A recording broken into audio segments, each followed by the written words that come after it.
इसीलिए तो साहब कहते हैं ना, पानी पीजे छान कर और गुरु कीजे जान कर।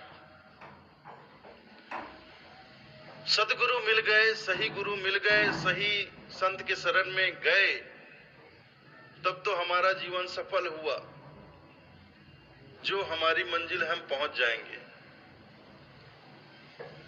लेकिन अगर वही बात साचा सदगुरु ना मिला, रही अधूरी सीख, स्वांग जति का पहिर कर घर घर मांगे भीख।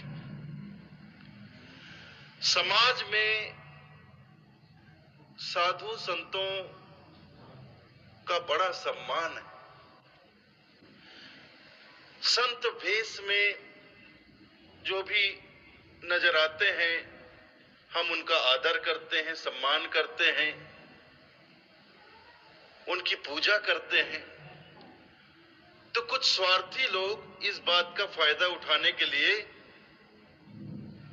वैसी ही वेशभूषा बना लेते हैं साधुओं की, संतों की।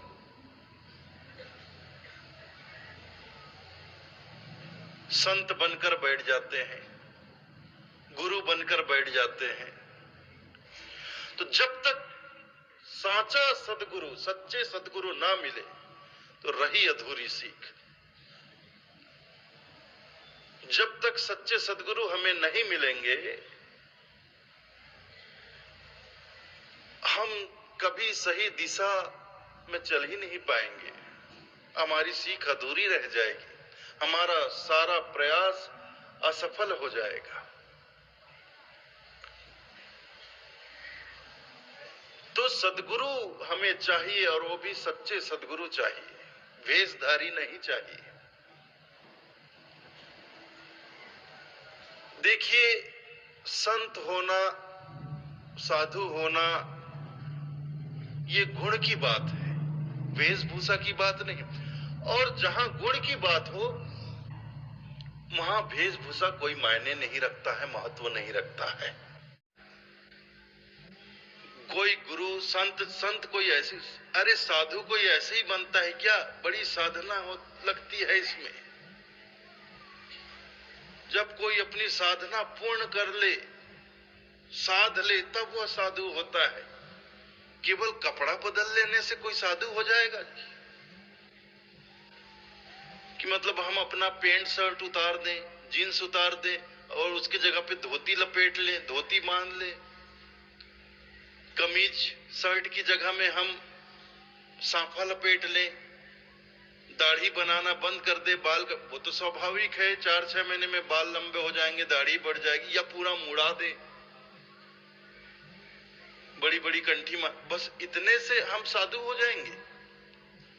वेशभूषा से तो हो जाएंगे, लेकिन गुण भी आएगा क्या साधु का? गुण कैसे आएगा? वेशभूषा में निश्चित तौर पर हम साधु के समान हो जाएंगे, लेकिन गुण में कभी उनकी बराबरी नहीं कर सकते।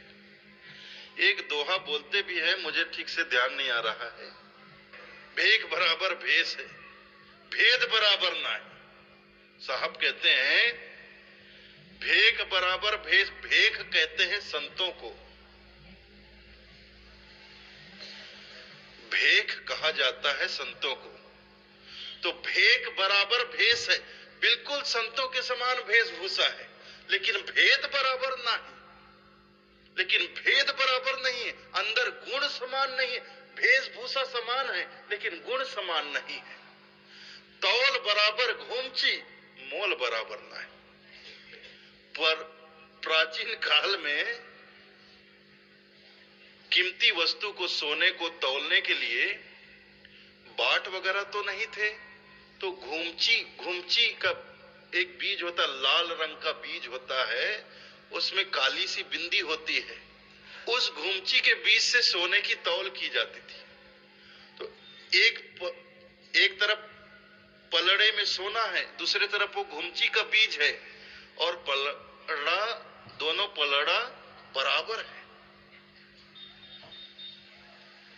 उस घुमची का वजन सोने के वजन के बराबर है। दोनों बराबर हैं वजन में, लेकिन क्या मोल में बराबर है? तौल बराबर घुमची, पर मोल बराबर नहीं।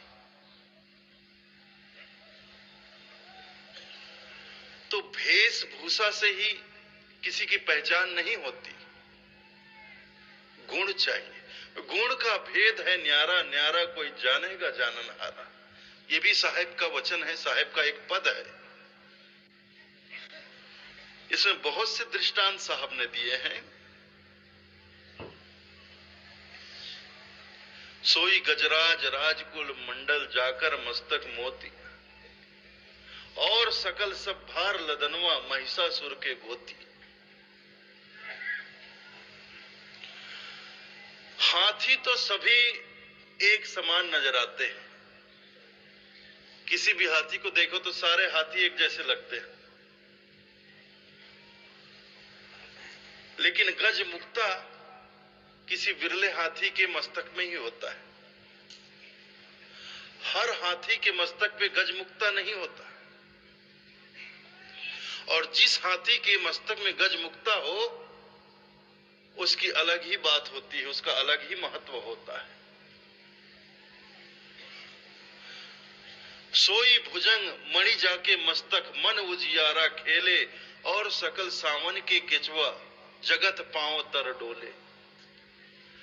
सोई भुजंग मणि जाके मस्तक मन उजियारा खेले।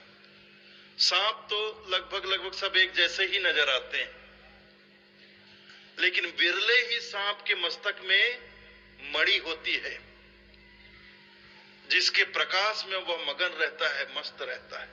मन उजियारा खेले, सोई भुजंग मणि जाके मस्तक मन उजियारा खेले, और सकल सावन के केचवा जगत पांव तर डोले।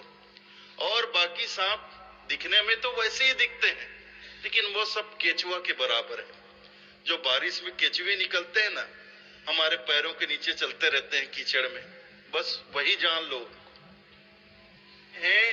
तो उनके सत्संग से हमारा सोया हुआ विवेक जागता है। वो संत जन ही हैं जो हमारे विवेक को जगाते हैं, झंझोड़ कर। चोट मार्ग, शब्द का चोट। सदगुरु जो होते हैं, जो संत होते हैं, वो शब्द का चोट मारते हैं, शब्द की बाण चलाते हैं। शब्द की बाण से हमारे हृदय को छलनी कर देते हैं। जब पीड़ा होती है तो गहरी से गहरी नींद में पड़ा हुआ जीव जाग उठता है। कोई सोया हुआ व्यक्ति मीठा मीठा बोलने से नहीं जागता, इस बात को मैं हमेशा बोलता हूं। कोई आदमी सोया है, उसे उठाना हो, जगाना हो, वहां पास बैठकर, बेटा उठ जा बेटा, स्कूल का टाइम हो गया, उठ। मीठा सोने दे माँ, अभी सोने देना, अभी मुझे सोना है, नींद आ, वो नहीं उठेगा। माँ बड़ा प्रेम करती है बच्चों से, तो वो बड़े प्रेम से मीठा मीठा बोल के सुबह बच्चों को उठाती है, उठ बेटा, स्कूल का समय, बस आती होगी, उठ जा। नहीं माँ, मुझे सोना है, मुझे सोना है। लेकिन जब बाप आता है तो वो थोड़ा कड़क होता है, उठ रहे, चल, फिर आज गोल मारेगा तू, चलो तैयार हो, नहा दो, बस आ रही होगी। तो जैसे बाप जो है फटकार लगाता है, वो तुरंत उठ के भागता है, तैयार होता है, स्कूल रवाना। कोई आदमी सो रहा है, पास बैठ के लोरी गाओगे तो वो कहां जागेगा, वो तो और गहरी नींद में सो जाएगा। तो सोए हुए आदमी को जगाना है तो उसे झंझोड़ना पड़ता है, उसे चोट मारनी पड़ती है। तो ये काम संत जन करते हैं। इसलिए सत्संग की महिमा है, सत्संग का महत्व है। सत्संग में जब हम बैठते हैं तो सत्संग में संतों के श्री मुख से कोई ना कोई ऐसी बात निकल जाती है, कोई ना कोई शब्द की ऐसी बाण होती है जो आकर सीधे हमारे हृदय को भेद देती है। और जैसे ही वो शब्दों की बाण हमारे हृदय में लगती है तो एक पीड़ा होती है, और जीव का जागना मतलब उसका विवेक का जागना, विवेक जाग जाता है। विवेक जब जागता है तो विवेक ही सही और गलत, सत्य और झूठ, सार असार का परख करता है। विवेक हो तभी हम निरख परख कर सकते हैं। इसीलिए जीव को हमारे कबीर पंथ में हंसा कहा गया है। तो हर जीव को हंस नहीं कहा गया है, हर जीव को हंस नहीं कहा गया है।